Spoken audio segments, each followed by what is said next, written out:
ئەرکی ڕۆژنامەوانان و کاری ڕۆژنامەوانی کارێکی ئاسان نییە. یەکێکە لەو کارانەی کە لە بەشێکی زۆری وڵاتاندا ئاستەنگی بۆ دروست دەکرێت، ڕێگری لە دەنگی ئازاد دەکرێت و تەنانەت ژیانی ڕۆژنامەوانانیش دەکەوێتە ژێر مەترسیەوە. بە گوێرەی راپۆرتی ئەم ساڵی پەیامنێرانی بێسنوور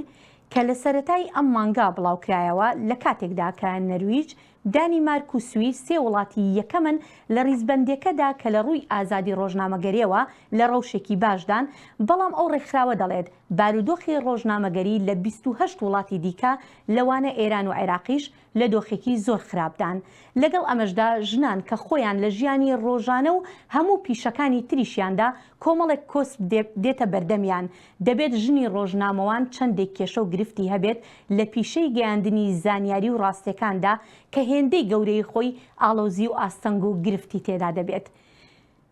دەبێت تا چەندێک هەوڵ بدات تا بتوانێت لە ژینگەیەکی کە پیاو تایدا باڵادەستە و بڕیاردەرە و خۆی بگەیەنێتە ئاستێک کە بتوانێت کێشە و گرفتەکانی هاوڕەگەزەکانی بهێنێتە بەرباس.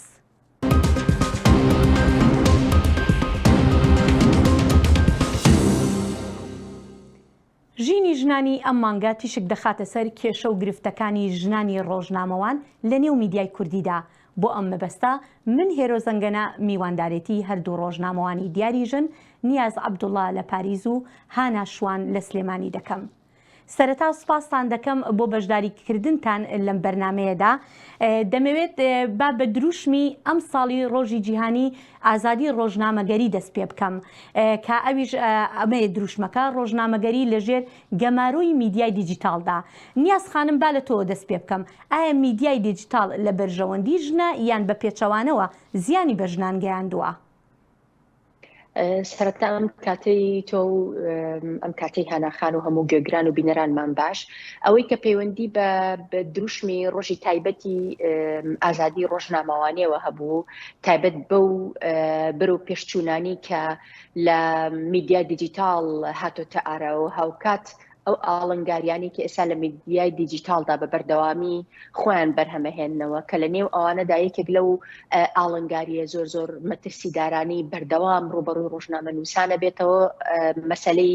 بەکارهێنانی میدیای ئەلکترۆنیە یان سۆشیال میدیایە بۆ مەسەلەی هێرشکردنە سەر ڕۆژنامەنووسان. دیوێکی دیکە بابەتی بڵاوکردنەوەی زانیاری شێوا و ناڕاست و نادروستە. بابەتی زانیاری ناڕاست و درستێکێکە لەو کێشە بە گەورانی کە بەرەنگاری جیهان بۆتەوە، بەتایبەت لەو ناوچانی کە شەڕ و ململانەیان تێدایە بە ڕادەیەکی ئێجگار زۆر و گەورە، زانیاری ناڕاست، فەیک نیوز، ئێجگار بڵاوە. زیاتر لە فەیک نیوز ئێستا لەو ناوچانە ئەوەی کە تێبینێکرێ خودی ئەو دامەزراوانەیە ئەو ناوەندانە بەکارهێنرێن بۆ یەکە هێرش بکرێتە سەر سەرچاوەکان یاخود سەر دەستگاکانی دیکە یاخود سەر ڕۆژنامەنووسان. بۆیە یەکێک لەو لایەنانی کە هاوشانی ئەوەی کە بە داوای کرا جگەلەوەی کە کار بۆ بکرێت زانیاری ناڕاست و زانیاری نادروست نەهێڵدرێ، یەکێک لەوانە ئەوەیە کە ڕۆژنامەنووس چۆن بتوانێت سەرچاوە ئەلکترۆنیەکان یاخود میدیا ئەلکترۆنی بەکاربێنێت و بۆ چوونەکانی خۆی دەرببڕێت، زانیاری ڕاست و دروستەکانی خۆی بەکاربێنێت بەبێ ئەوەی ئەو ڕۆژنامەنووسە ڕوبەڕووی دەستگیرکردن یان هەڕەشەکردن لەلایەن حکوومەتەوە یاخود لەلایەن ئەو ناوەندانی کە پێیان ئەڵێن لە یاسا دەرچوو لە هەندێک جاردا. بەڵام لە ڕاستیدا لە تەواوی ئەو شوێنانی کە هەر جۆرە هێرشێک کراوەتە سەر ڕۆژنامەنووسان،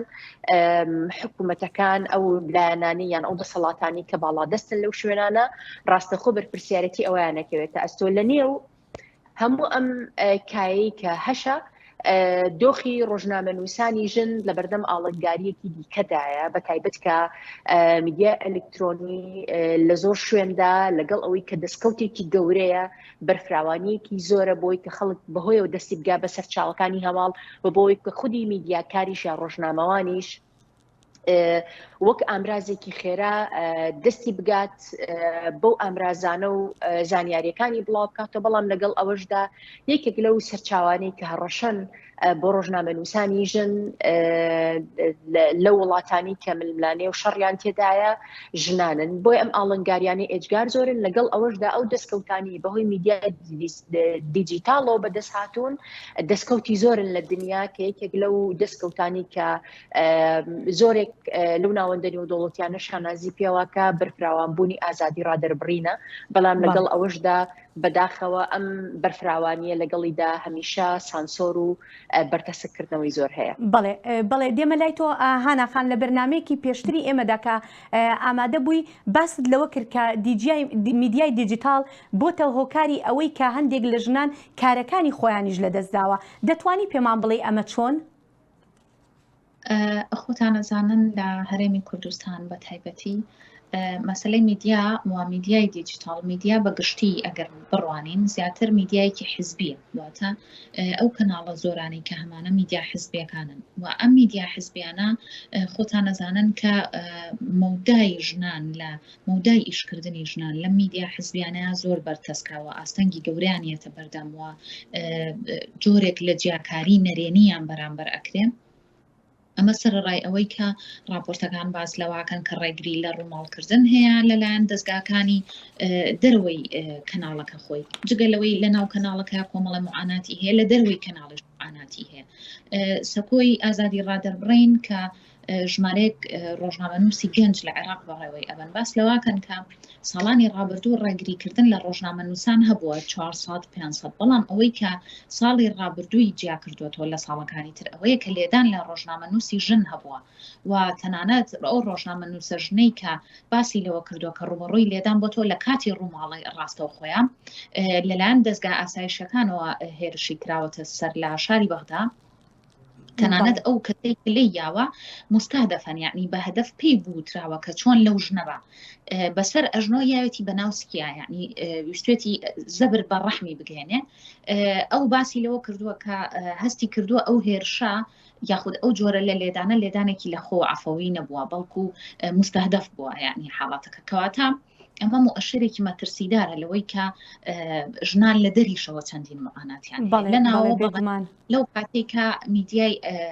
خوێنراو لەگەڵ بینراو لەگەڵ بیستراو بەرەو دیجیتال بوون ڕۆی ڕێژەیەکی زۆر لە ژنان کارەکانیان لەدەستیاوە ڕێژەیەکی زۆر لە ژنانی عاشقی بواری میدیا لە ماڵەوەمانەوە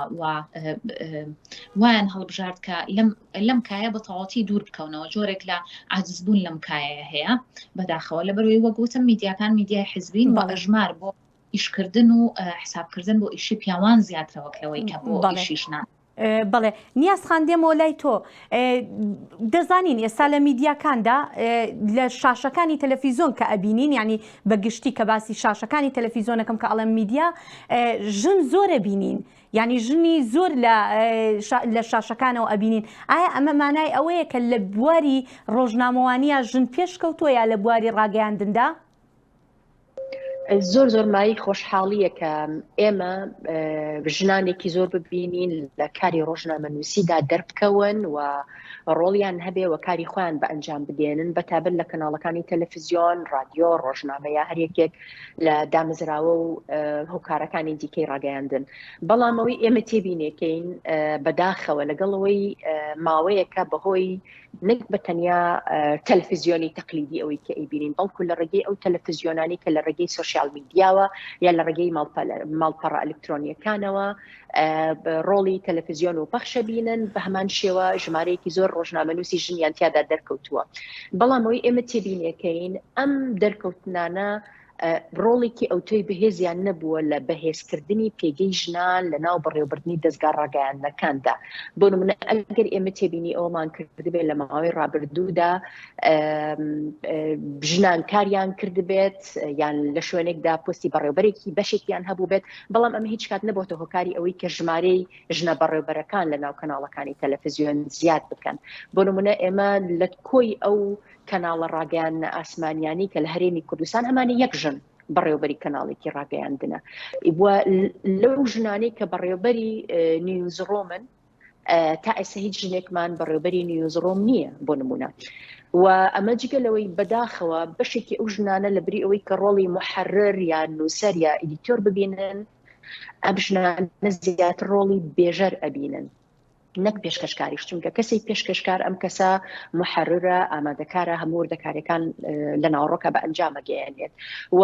لەگەڵ ئەم بابەتە بۆ نمونە ئەگەر هەر بەراوردی تەلەڤیزیۆنەکان و ڕۆژنامەکان و رادیۆکان بکەین بەیەکەوە هەمان کێشە بە بەردەوامی ڕنگدانەوەی هەیە و بۆ نمونە بەپێی ئەو ئامارانی کە سندیکای ڕۆژنامەنووسانی کوردستان لە ساڵی 2008 بۆ 2009 خستوێتی ڕوو یان ئەوەی کە پەیوەندی بە رادیۆ یا گۆڤار و ڕۆژنامەکانەوە هەیە هەمووی هەمان ڕاستی ئەسەلمێنێ بەتابەت و ئامارانی کە لەبەردەستدان بۆ تەلەڤیزیۆنەکان پێمان ئەڵێ لە ناو کەناڵەکانی ڕاگەیاندنیشدا ژنان هێشتا ڕوبڕووی بربەست و ئاڵنگاری زۆر ئەبنەوە بە تایبەتتر لەو کایە لەو شوێنانی کە خواستیان هەیە بەرەو پێشچوونیان هەبێ بۆیە ئەوەی کە پەیوەندی بە بەهێزکردنی تواناکان و پێگەوە هەیە بەداخەوە هێشتا لە خواستی یان لە ئاسی پێویستانیە. بەڵێ هەنا خان دێمە لای تۆ بۆ ئەم پرسیارە بۆ پرسیارێکی تر کە سەبارەت بە هێزری ژنە لە ناو میدیاکاندا بەڵام با پێشا بچینە ناو بڕێک و دێمە وڵاتان.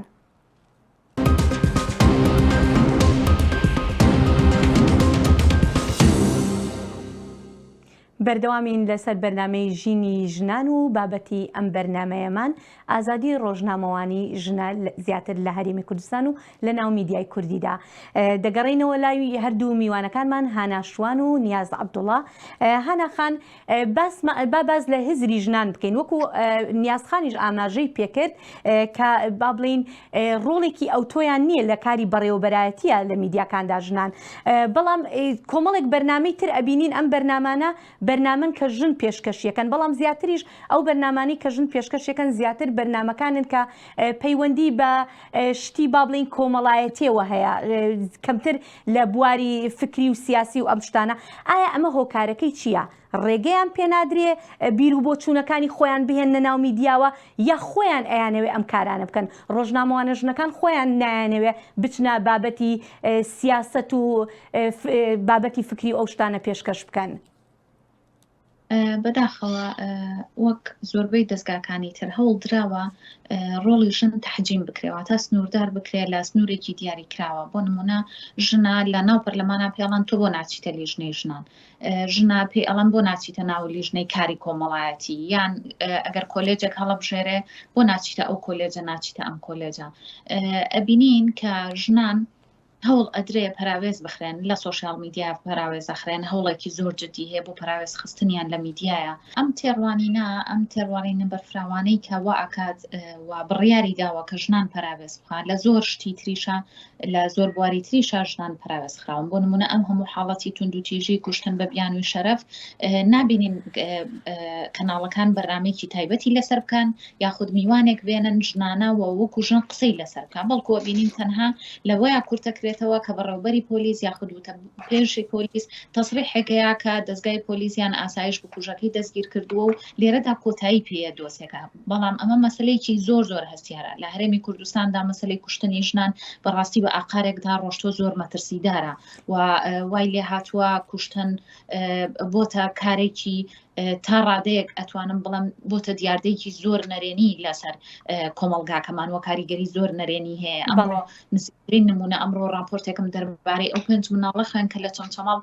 دایکیان کوژراوە بەڕاستی 5 مناڵ بێدایک و بێباوک و خراونەتە خانەی نەوجەوانانەوە کەواتە نەک کاریگەری هەر لەسەر خودی ژنان هەیە لەسەر خودی کۆمەلگا هەیە بەڵام ئەوەی کە ئەبینین ئەوەیە کە ڕنگدانەوەی ئەم ئازارانە لە ناو میدیایە نابینین بەداخەوە. بەڵێ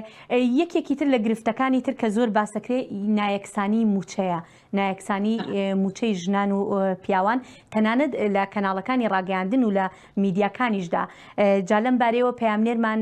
فەرحان هەورامانی راپۆرتێکی بۆ ئامادە کردوین با بچینە ئەو راپۆرتە. لەگەڵەوەی لە ڕابردوودا ڕێگریەکی گەورەی کۆمەڵایەتی هەبوو بۆ هاتنە دەرەوەی کچان و خانمان بۆ کارکردن لە سێکتەرە جیاوازەکان بەڵام ئێستا کچان و خانمان دەڵێن لەگەڵەوەی پێشکەوتنی باش هەیە بەڵام جیاوازی موچە لە نێوان هەردوو ڕەگەزەکە و دەرفەتی کار ئاستەنگێکی گەورەیە لە بەردەمیاندا. لە کردی تایبەتە ئەگەر بتوێ کار بکە ئێمە زانە کردی تایبەت لەبەرەوە یاسایەکی تایبەت نییە بۆ کارکردن یان وەکوەوەی وڵاتان ئیشی لەسەرەکرێن هەستەکەی جیاوازێکی زۆر هەیە لە ڕووی پێدانی هەم کار و هەم لە ڕێی ئەو کرێیی کە ئەدرێ بەو کەسەی کە لە کردی تایبەتا کارەکە لە هەموو کارتەکانە کرێی ژنان کەمترە لە کرێی پیاوان. لە هەڵەبجا بەشێکی زۆر لە ژنان پشت بە تواناکانی خۆیان دەبەستن و کاری دەستڕەنگینی دەکەن. ئەوان لەبەرەوەی شوێنێکیان نییە بۆ فرۆشی بەرهەمەکانیان پەنا دەبەنە بەر پێشەنگا و فستیڤاڵەکان بۆ ساختکردنەوەیان. بەردەوامبوونی ئەم جۆرە فستیڤاڵانەش ئەبێتە هۆی زیاتر ئاشنابوونی هەردوو کولتورەکە بە یەکتر و ئەو خانمانەشی کە لێرن زیاتر ئەتوانن بەشداری بکەن و ئەگەر کەسێک تا ئێستا بۆ نمونە قەراری نایابێ بڕیاری نایابێت کە خاوەن ئیشێکی خۆی بێ لێرەوە ئەم جۆرە فستیڤاڵانە هاندەرێکە بێ بۆی کە دەستکە بەکاری خۆی و زیاتر تێکەڵبوونەوەی بۆ کۆمەڵگا. ڕێکخراوەکانی بواری ژنان دەڵێن جیاوازیکردنی نرخ و کاتی کار بۆ کارێک دەزانن بۆ ئەوەی ژنان جارێکی دیکە لە بازاڕی کار دوور بخرێنەوە. یەکێک لە ڕێگریەکان لەوانەی کە جیاوازیکی زۆرەکرێت لە کرێی کار بۆ ژنان و پیاوان بەداخەوە و ژنان هەمیشە ئەو ژنانی کە هاتوونەتە دەرەوە کار بکەن ئەگەر کارێک بۆ پیاوێک بۆ نمونە بە 500,000 بێ بۆ ژنێک ڕەنگە بە 400-300,000 بێ و سعاتی کارەکان هەمیشە بۆ ژنان زیاترەکە ئەمە بۆتە مایەی بارگرانی بۆ ژنان لەبەرەوەی ژنان هەمەرکی ماڵەوەیان لەسرە هەم یەنە دەرەوەش ئیشەکەن. بەشێک لە کچان و خانمان کە دەرچووی زانکۆن لەبەرەوەی هیچ دەرفەتێکی کارکردنیان لە بەردەمدانیە پەنا دەبەنە بەر خۆبەخشی و هەندێک جاریژە و کارانەی کە بە خۆبەخشی دەیکەن مەترسی لەسەر ژیانیان هەیە. ڕاستی بەهۆی نەبوونی هەلی کارەوە لە کوردستان و لە هەڵەبجەش بە تایبەتی کچەکانمان زیاتر پەنا بەنە بەر خۆبەخشی و لە شوێنە مەترسیدارەکانە بۆ نمونە من خۆمێکێ بووم لەوانەی کە لە نەخۆشخانەی وەفایە لە شوێنە مەترسیدارەیە دەستم کردووە بە خۆبەخشیم کردووە چونکە هەلێکی کاری وانە بۆ نمونە لە دەرەوە جیاوازێکی زۆری شەکرێوەکو وتمان ئەمە شوای کردووە بۆ نمونە لە هەنێک شوێنی ئەهلی شاتەنانەت خۆبەخشی بکرێت بۆ نمونە خەڵک تەنانەت واستەکە کچەکانمان بە خۆبەخشی لە شوێن ئەهلەکانە ئیشکەن چونکە هەلێکی کاری دەست ناکەوێت. دانانی نرخ لەلایەن خاوەنکارەوە و یاریکردن بە نرخەکان لە هەرێمی کوردستان و جێبەجێکردنی پێوەرەکانی خاوەنکار بەبێ گەڕانەوە بۆ یاساکان گرفتی گەورەی بەردەم کچان و خانمانە. ئەوان دەڵێن پێویستە حکوومەت یەرێم ڕێگری لەو مامەڵانە بکات کە ناشایستن و بەرامبەر بە خانمان و ژنان دەکرێن. فەرحان هەورامانی، دەنگی ئەمریکا، هەڵەبجە. لەسەر بەرنامەی ژنی ژیان بەردەوامین لە تاوتوێکردنی بابەتی ئازادی ڕۆژنامەگەری ژنان. دێنەوە لای تۆ هاناخان دەمەوێت بێمەوە سەر ئەو پرسیاری بابەتی نایەکسانی لە موچە. ئایا بۆچی نایەکسانی لە موچەکاندا هەیە؟ ژنان بەدەست نەکەریە نایەکسانی لە موچە نایەکسانی لە پێدانی سەرجەم مافەکانیانەوە ئەناڵێنن. یەکێک لەو مافانەیان کە پێشە لەکرێ مەسەلەی نەبوونی عەقدی ڕۆژنامەوانیە. ئەو ژنانەی کە لەگەڵ کەناڵەکانە ئیشەکەن هەندێک جار بەهۆی ناچاریانەوە بۆ ئەو ئیشەی کە پێویستیان پێێتی دەرچووی زانکۆیە کۆلێجی ڕاگەاندنی تەواو کردووە بێکارە بارودۆخێکی سەختی هەیە و عەشقێکیشی هەیە بۆ ڕاگەاندن لەوانەیە زۆر بە وردی وەکو یاساناسێک ئەو عەقدە نەخوێنێتەوە کە ئیمزای ئەکا لەگەڵ کەناڵەکە. هەندێک لە کەناڵەکان بەڕاستی عەقدی زۆر خراپ ئیمزا ئەکەن بە ڕۆژنامە نووسە ژنەکان ناچاریانەکەن بەوەی کە سۆشیال میدیاکانیان واڵا بکەن بەڕۆی سەرنووسەرەکان یاخود بەرپرسی کەناڵەکانە ناچاریانەکەن بۆی کە کۆڵ وەربگرن هەر کاتێ بێ نیوەی شەو بێ هەر کاتێک بێ کاتە نەگونجاوەکان بە تایبەتی ناچاریانەکەن بۆی کە چەند شەفتێک بمێننەوانێ بەبێ ئەوەی پارەی ئەو شەفتانە وەربگرن وەکو هاوکارە پیاوەکانیان و هەندێک جار وا بەکراوەی ئەیهێڵنەوە عەقدەکە لەسەریان ئیمزاکەن کە نەتوانن ئەو کەناڵە بەجێ بێڵن و حاڵەت هەبووە هاتوۆتە سندیکای ڕۆژنامە نووسان باسی لەوە کردووە کە گوێچەڵی پێ ئەکرێ بەڵام لەبەرەوەی عەقدەکەی بۆ 3 ساڵ ئیمزا کردووە ناتوانێت عەقدەکە هەڵبوەشێنێتەوە. باشە هیچ یاسایەک نییە کە بەرگریان لێ بکات؟ بەداخەوە ئێمە یاسای ڕۆژنامەگەری کوردیمان هەیە بەڵام ئەم یاسایە بەرگری ڕاستەوخۆ لە ژنانی ڕۆژنامە نووس ناکا بەڵکو باس لە معاناتەکانیان نەکراوە. من مەبەستم لە یاسایەکە مەبەستم لە یاسایەکە بۆ چۆنەڵی پاراستنی مافەکانی ئەو کەسانی کە بە گرێبەست کارەکەن یعنی بە تەواوی گشتی نەک تەنها لە میدیاکاناڵە مەبەستم بە گشتیە. نەخێر ئێمە بەداخەوە یاسای ڕۆژنامەگەری کوردی نەباس لە مافەکان نەباس لە هیچ تایبەتمەندێکی ژنانەی تیانەکراوە کەناڵ هەبووە لەبەرەوەی ژنەکە دووگیان بووە عەقدی هەڵوەشانەوە لەگەڵی وەک پێشتر ئاماژەم پێیاژن هەبوو کە کێشەی هەبوو لەگەڵ کەناڵکە نەیتوانیەوە عەقدەکە هەڵوەشێنێتەوە لەبەرەوەی نووسەر کە بۆ ماوەی 3 ساڵەوە ئەگەر لە کورتتر لەو 3 ساڵە ئەو عەقدە هەڵوەشێنێتەوە ناچارە بێت چەند موچەی وەرگرتۆ بیاتەوە کە ئەمە بۆ خانمی ڕۆژنامە نووسی ئێمە کارێکی زۆر سەختە. بەڵێ ئیش لەسەرکرێ یاسای ڕۆژنامەگەری کوردیە بەڵام ئەمەوێ ئاماژە بۆ بەم کە زۆربەی ئەو ناحەقیانی کە بەرامبەر بە ژنانەکرێ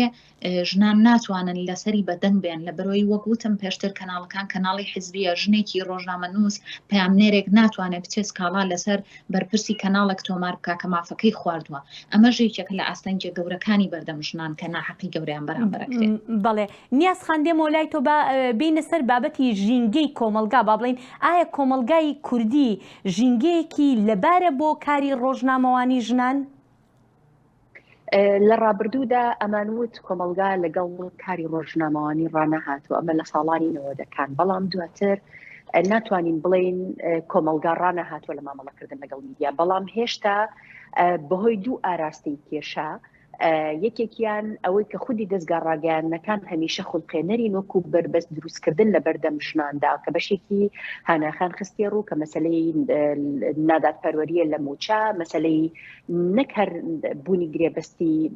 ستەمکارانە بەڵکو نەبوونی گرێبەست بۆ خۆی و لە هەمان کاتا بەشێکی ئەو کێشانەی دیکە کە وەکو بربەستی یاسایین یاخود گرفتی یاسایین تا ئێستا چارەسەر نەکراون بەشێکی ژنان نەکرد لە ڕووی کۆمەڵایەتی لە ناو خێزانەکانیان بربەستیان بۆ دائەندێ خۆیان بەهۆی ئەو فشارانەی دیکە کە سیاسی بن یاخود لەسەریان دروست بکرێت لە ناو دەستگا ڕاگەیاندنەکان ناچارن دەست لە کارێکێشنەوە بەشێکی دیکەی ئەم هێرشانەی کە بەردەوامەکرێتە سەر ڕۆژنامە نووسانی ژن ئەوەیە بەداخەوە هێشتا هەرچەند ئەم قسەی من ڕەهانیە بەڵام ئەکرێ بڵێن ژمارەیەکی زۆر سەربازی ئەلکترۆنیمان هەیە کە ئەمانیش لە هەناوی پارتە سیاسیەکانی هەرێمی کوردستانەوە هاتوون بەڕاستی ئەم سەربازانە سەرقاڵی دروستکردنی پروپاگەندا ناوزڕاندن جنێودان هەموو ئەو وەڵامانەیە کە پێویستە بە بیرکردنەوە لە ڕێگەی زمانەوە بە شێوازێکی دروست بۆ بیرکردنەوەی ئەم ژنانە یاخود کارەکانیان بەکاربێت بە پێچەوانەوە ئەم ژنانە لە سۆشیال میدیا یاخود لە ڕێگەی ماڵپەڕی پارتە سیاسیەکانەوە بە جنێ و بە شێوازی جۆرا و جۆر وەڵامە درێنەوە ئەمە بۆ تێکێک لە کێشەکان ئەمە جگەلەوەی کاتێکی خێزان لە هەرێمی کوردستانە بینێ کچەکەی ڕوبڕووی هەموو بربەستە ئەبێتەوە لە ناو میدیا بە دنیایی بەشێکی دەستگا ڕاگەیاندنەکان قبول ناکەن هەرچەند پێشتر بەشێکی ئەم پرسیارەت ئاراستەی هاناخان کرد لەوەی کە جۆری ئەم کارانە لە ڕووی بیرکردنەوە کاتێککە ژنان ئەیکەن چۆنە بەرهەمەکەی بۆیە هەر لە ئەم کەناڵە ڕاگەیاندنە ڕێگا نادرێ ژنەکان مبارەسەی بیرکردنەوەی خۆیان بکەن کاری خۆیان بکەن و هەمیشە کۆمەلگا ژوا بیرەکاتەوە کە کچی ڕۆژنامە نووسیانەگەر چه کار بکە ئەبێ ئللا کاری تەرفیهی بکە بۆیە ئەم کەناڵە ئەم خێزانانە ئەمەیان بۆ هەزم ناکرێ پێیان قبول ناکرێ بە دڵنیایەوە گەر کچەکانیان جۆرێک لە بیرکردنەوەی جدی بکات لەوانەیە بیرکردنەوەی ئەمانیش بگۆڕێ بەڵام بربەستەکان زۆرن لەگەڵ ئەوەشدا ئێمە بربەست تەنیا لە ناو دەستگا ڕاگەیاندنەکاندا نبینەوە پێرۆخان بەڵکو ئەو بربەستانی کە هەن لە مەیداندان و ئەو کارانەی کە لە مەیداندا ژنان ڕۆژنامەنووس ڕۆبڕۆیە بنەوە کۆمەلگا نییە دەسەڵات و حیزبی سیاسی و پۆلیسە جنێوت پێدا دەستگای ئاساییشە ئەوێ دەستدرێژ کاتە سەرت ئەوانەی کەنامەت بۆ ئەرنێرن و هەڕەشەت لێ ئەەکەن بە هەراسانکردن بەڵام ئەم جۆرە گرفتانە لە بیرمان بێ کە پیاوەکانیش باز لەم ئاستەنگانە ئەکەن نەک هەر ژنەکان تەنانەت پیاوەکانیش ئەم گازندانیان هەیە ڕۆژنامەوانەکان بەڵام جیاوازیەکە چییە کاتێک کە ژن ڕوبەڕووی هێرش و پەلامەردانە بێتەوە جیاوازتر لەو میکانیزمانی دیکە کە پیاوێ ڕوبەڕوویە بێتەوە بۆ لە پیاو پێی ئەڵێن زمانت ئەبڕین لی ئەدەن لە هەندێک شوێنی دیاریکراوی ئەدەن کراسەکەی ئەدڕن جۆرێک لێدان لە دەمەچاوی ئەکەن ژن نەخێر ئەگەر لی بدەن ئەدەن بە ناوسکیە ئەدەن بە سنگیە بۆ ئەوەی ئازاری شوێنی منداڵدانی یان سنگی ئازاری بێ یا ڕائەکێشن بە قژی وەکو ئیهانە زۆر جیاوازە پیاوەکان بە دەگمەن دەستدرێژی سێکسیان لێ ئەکرێت پیاوەکان بە دەگمەن هەراسانەکرێت بەڵام وەرە ببینە ئەم ژنانی کە لە مەیدانی کاری ڕۆژنامەوانیە کارەکەن ڕوبەڕووی ئەمە ئەبنەوە بۆیە ئەمە کۆمەلگا ئەم سەربازانەی کەوتم سەربازی ئەلکترۆنین ڕاستە ئەم کاراناکەن بەڵام من پێم وایە ئەم توندەتی ژیانە ئەگەر بەشێکی کۆمەڵایەتی بێ بەڵام بەشێکی دیکە تەواو سیاسی و ئاراستەکرا بەڵێ دوای ناوبڕێک دێمەوەلاتان بۆ تاوتوێکردنی بابەتی چۆنێتی چارەسەرکردنی ئەم کێشانە.